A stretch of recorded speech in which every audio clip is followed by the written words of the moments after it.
Tour de France de l'étrange. Eh bien, à présent, je retrouve Mike Aldébaran, jeune youtubeur. Bonjour Mike. Bonjour à toi.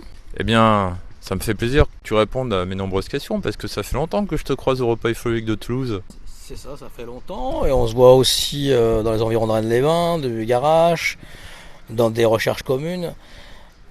Disons que je m'intéresse au phénomène OVNI depuis 1989, véritablement quoi. Donc ça fait un petit moment, je m'intéresse à tout ça depuis assez longtemps, mais pas que le phénomène OVNI, mais aussi tout ce qui est attrait à l'ésotérisme, à l'histoire, à l'archéo, ufologie. Donc j'ai un background de ce type-là quoi. Mais pourquoi tu t'es intéressé ? Par mon père en fait qui s'intéressait aussi à ces phénomènes-là. Et je me suis intéressé, disons, à l'âge de 13-14 ans. Donc ça a été par Bourret, en fait, la nouvelle vague des scoops volantes, 74. Et ensuite par Jacques Vallée, qui m'a beaucoup inspiré dans son travail. Eric Zurker aussi, dont tu as été justement la personne qui a été le seul à l'interviewer. Donc ça, je te salue pour ce travail. Parce qu'il apporte quelque chose d'assez intéressant au niveau de l'étude du phénomène OVNI, où il s'agit en fait beaucoup on peut parler d'archétypes, on va carrément dans une métaphysique en quelque sorte. Il parle de la cuisine, tu vois. Donc c'est quelque chose qui est pas assez mis en avant, je trouve, en France, et dont le travail de Jacques Vallée aussi, quoi. Donc c'est tout ce rapport justement à la mythologie, à l'ancien petit peuple, ces choses-là. Le livre de Jacques Vallée, par exemple, Passeport to Magonia, a une traduction chronique des apparitions extraterrestres, mais il ne voulait pas du tout cette traduction-là, quoi. C'est-à-dire ce qu'il voulait, en fait, c'était mettre en avant autre chose, justement. Donc il a été vu comme débunker, mais après on a compris son travail. Mais il avait 40 ans d'avance, je trouve, 69. Voilà, je fais un bref résumé. Jean Sider aussi m'intéresse beaucoup en termes d'ufologie. Je me suis beaucoup intéressé aussi à Aimé Michel, qui Aimé Michel avait ce côté justement, cette mystique, et le travail qu'il avait aussi avec la nature et ce genre de choses. Donc il a amené une certaine ufologie, dont on dit que c'est la première. Et d'ailleurs il disait que je connais beaucoup l'ufologie, mais mon savoir tient sur un timbre-poste. Donc c'est beaucoup de recherches depuis beaucoup d'années, toutes les vagues comme l'Airship, la vague 54, m'a passionné, m'a intéressé, quoi.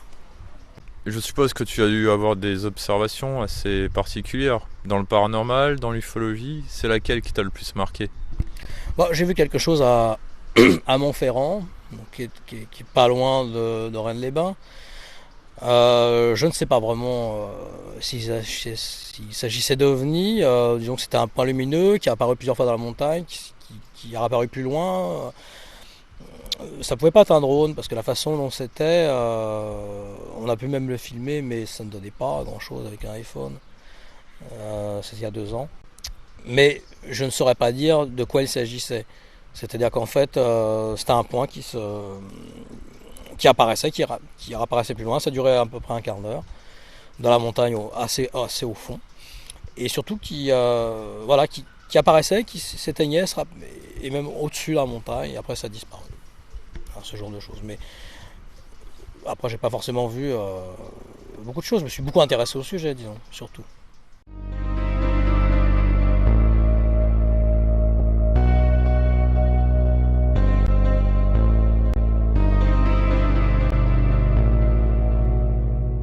Nous sommes depuis hier au premier symposium ufologique de la Haute-Vallée de l'Aude. Alors que penses-tu de ce symposium ? C'est une belle initiative, surtout sur 2 jours. Il y a beaucoup d'intervenants. Donc je trouve ça intéressant de mettre en avant une autre ufologie. Donc toi tu étais présent aussi. Il y a des ufologies différentes. Donc il y avait aussi justement un hommage à Aimé Michel, à Jimmy Dieu, par Jean-Michel Pousse, qui a une approche aussi personnelle de l'ufologie. Il y a beaucoup d'intervenants intéressants. Je trouve, sur 2 jours, c'est intense. Voilà ce que je peux dire sur ce. Donc je fais une dédicace à Chris, donc, qui a organisé aussi en partie Philippe Piégeot. Donc voilà, je trouve ça très bien. Puis c'est un lieu agréable, propice en plus à ce genre de choses. Et tu parles du lieu. Tu aimes bien le Razès, toi, parce que tu vas souvent aussi à Bugarache. Mais Oui. pourquoi tu vas dans ce secteur? C'est à cause de Rennes-le-Château ou à cause des observations d'OVNI? C'est un peu pour plusieurs sujets. Oui, je m'intéresse à l'affaire de Rennes-le-Château. J'ai toujours été intéressé par les affaires par rapport même à l'époque avec Plantard, Gérard de Sède, ce genre de choses. Mais aussi le phénomène Bugarache m'intéresse. Mais il m'intéresse aussi dans ce qui est donc avant les ovnis, ce qui je trouve dont on ne parle pas, c'est que Bugarache avant s'appelait la montagne aux fées. Donc, et il y a très peu en fait de recherches qui ont été faites sur le sujet. Donc il y a tout ce côté de la mythologie ancienne qui m'intéresse et donc qui me passionne parce que je suis passionné d'archéologie, de mythologie, donc, et du rapport justement entre l'ancien et le phénomène ovni qui s'adapte en fait à la psyché. Je vais plutôt, tu vois, de l'école de Carl Jung. Donc pourquoi par rapport à Vallée, ce genre de choses. Donc voilà pourquoi je m'intéresse à ces lieux-là. Je m'intéresse à beaucoup d'autres lieux. Hein. J'ai été au Machu Picchu, j'ai été tous ces lieux comme Montségur, Rennes-le-Château, tout ce qui est lié aux Templiers. Donc m'intéresse. Je suis assez ouvert là-dessus.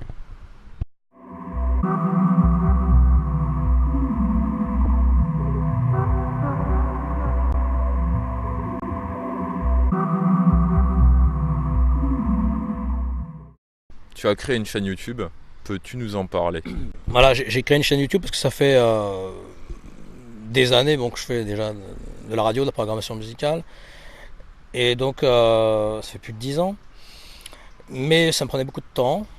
Et comme j'étais beaucoup passionné par tous ces sujets d'ésotérisme, j'ai un background d'interview dans la musique, je me suis dit je vais me mettre au profit de ce que je connais très bien aussi, donc ce qui est l'ésotérisme, ce qui est au niveau ovni, surnaturel, c'est assez varié et ouvert, mais aussi les Templiers, aussi l'histoire, la mythologie, donc je suis assez ouvert puisque j'ai beaucoup d'intervenants sur la chaîne qui vont être de divers horizons.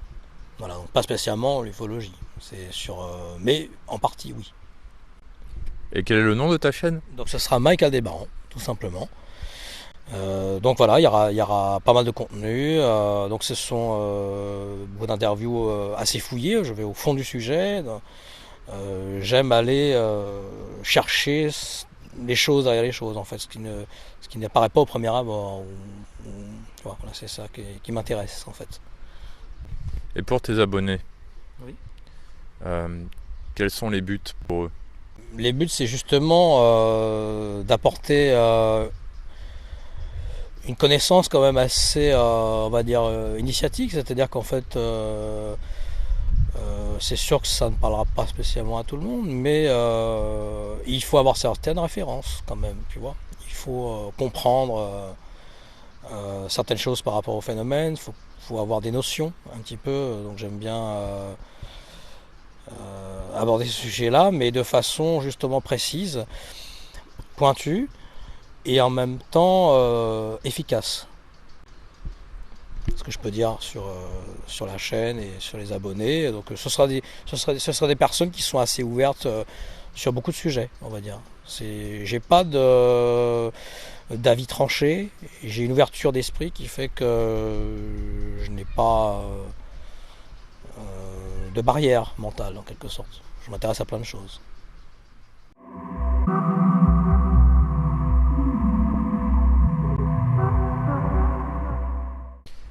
Mike, je te reverrai certainement sur Toulouse. Aujourd'hui, c'est une interview light, comme j'appelle ça. Est-ce que tu aurais quelque chose à rajouter par rapport aux ODF Notes et aux auditrices et auditeurs? Eh bien, je trouve que ton travail est très bien, notamment justement pour Eric Zorker, et puis pour d'autres choses, parce que tu as fait des interviews par région, donc notamment dans les Hautes-Pyrénées, notamment dans plein de régions en France, et donc tu as un travail de terrain. Et ça, c'est rare, parce que beaucoup sont juste sur le net et ils ne font pas de travail de terrain. Donc ça, c'est très intéressant, c'est très bien. Et je te remercie pour l'invitation, pour l'interview. Et longue vie à ODH TV en tout cas. Et tout ton Moi, je travail. dirais longue vie à ta chaîne. Oui, mutuellement. Voilà. Je te remercie beaucoup et à bientôt. Je te remercie beaucoup Gilles. Et à très bientôt. Voilà. Ensemble, partageons le Tour de France de l'étrange. Inexpliqué, légende, paranormal, étrange, lieu mythique.